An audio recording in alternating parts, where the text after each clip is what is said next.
Alors, on a la réaction d'Hamilton, du coup ça n'a pas traîné. Hamilton ne savait pas que Verstappen était à l'hôpital lors des célébrations. Il assure qu'il n'a pas calculé sa joie et ses émotions. J'ai vu sur l'écran qu'il était sorti de la voiture et semblait aller bien. Et on m'a dit qu'il allait bien, assure Hamilton, qu'il était les raisons de cette célébration appuyée. Je ne savais pas qu'il avait été emmené à l'hôpital jusqu'aux interviews après les médias. Je ne pense pas que notre comportement était irrespectueux. Comme je l'ai dit, c'est une chose de savoir et de célébrer. C'est une chose de ne pas savoir et de célébrer. Je le répète, je n'étais pas au courant.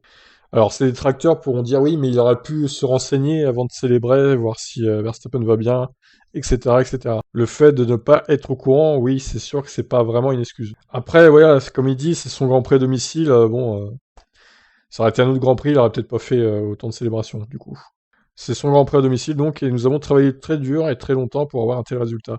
Et c'était un moment phénoménal pour nous de vivre ça avec un public complet, complètement présent. Et ça nous avait manqué depuis l'an dernier. Les émotions étaient énormes, ce n'était pas une célébration intentionnelle, c'était juste la joie de voir autant de monde fêter, être ensemble, et c'était une émotion naturelle.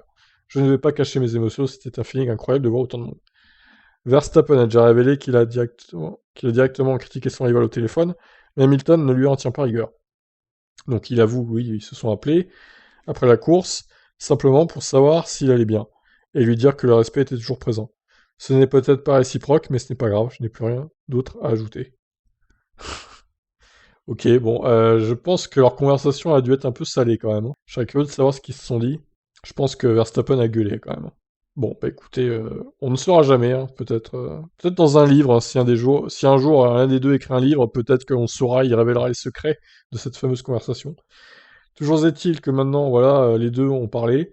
On va attendre de savoir ce que la FIA décide hein, concernant le cas Hamilton, s'ils veulent lui rajouter une pénale ou autre. Voilà, voilà.